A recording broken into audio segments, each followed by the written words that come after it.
Hey folks, Un here. I've got a brand new pair of roller skates, you've got a brand new session of I Played a Thing. This time, our thing will be DJ Boy for the Genesis. On a superficial level, this is an arcade port, but below the surface, it's almost a completely different game, and in my humble opinion, a much improved one.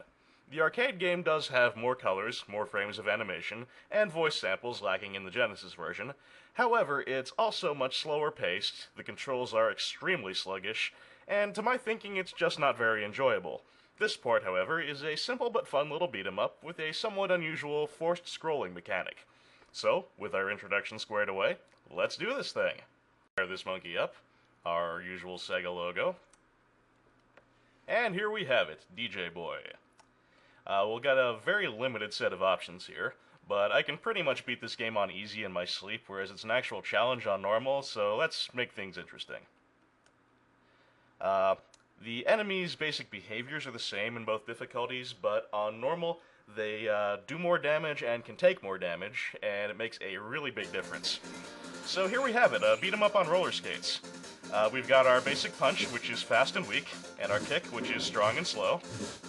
We've also got this ducking split punch thing, which is garbage and I never use it, and also a jump kick, which is powerful, but it's really hard to hit basic enemies with. Very useful on bosses, though. Let's see here. And, in the beginning, we just have these fat guys, which kind of try to belly flop on you, and these, curly-haired dudes who punch you. And I'm playing very badly here, as I always tend to do when I'm recording. And here we have a dwarf. And when you hit a dwarf, a burger comes out, which will restore your health. Now bear in mind, this is only applicable in the context of DJ Boy. In real life, it's a bad idea to go around hitting the little people just because you want a Baconator. For one, it doesn't work, usually, unless, you know, they smell like Wendy's, in which case you might have a decent chance, but it's still not considered socially acceptable behavior. As in the great tradition of River City Ransom, when you beat people up, money comes out, and money is very important for buying things at the shops between levels, so you want to beat as many people up as you can, and take their pocket change. Rules to live by. Beat up another midget, get another burger. Always a good deal. Incidentally, one bit of trivia about the arcade version of this game.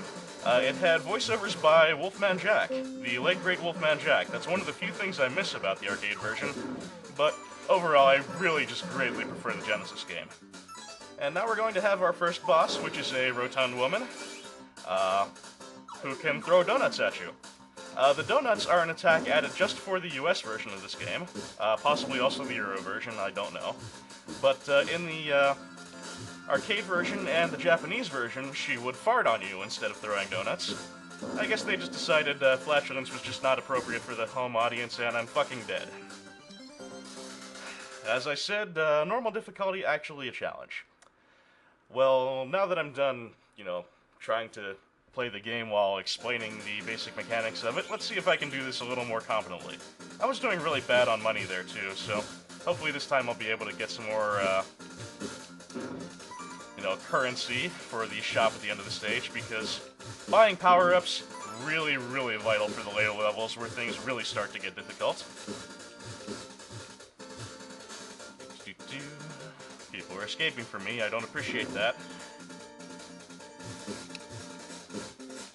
Not taking...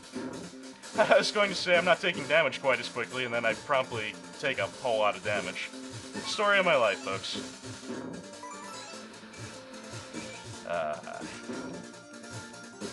And we've got the ever-classy advertisement for the game within the game.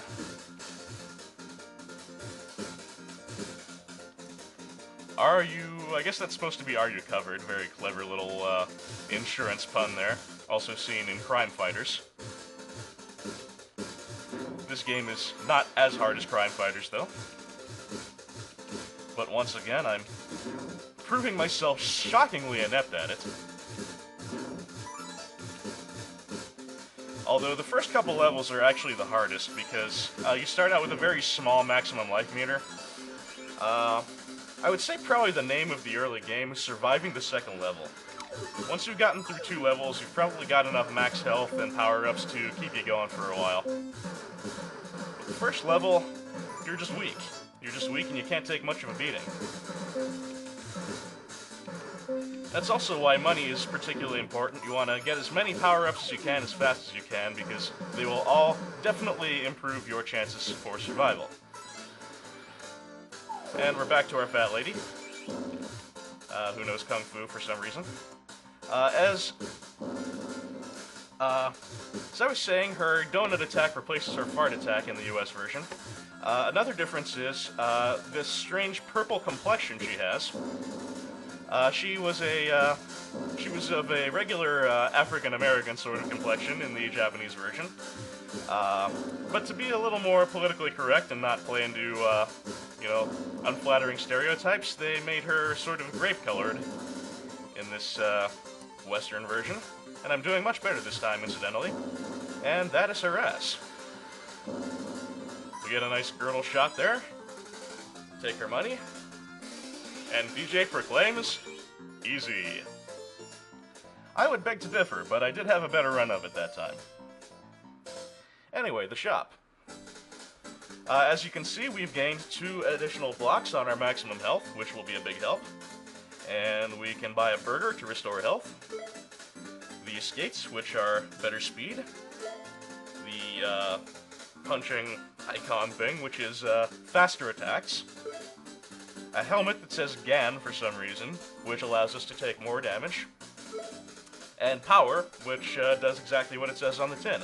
Finally, there's a very expensive mystery cat, which is actually an extra life. Normally, you can only die once. This is a 1-life game. In any case, what I'm gonna do is buy the GAN hat, which will allow me to have a better shot at surviving the rather difficult level 2. It would be nice to be able to buy the burger, but we can't have everything, can we? Anyway, I move on. And as you can see, one of the reasons the second level is particularly difficult is it has my favorite thing ever, a limited visibility section. But that will be fun for next time. This is Un, and I'll see you then.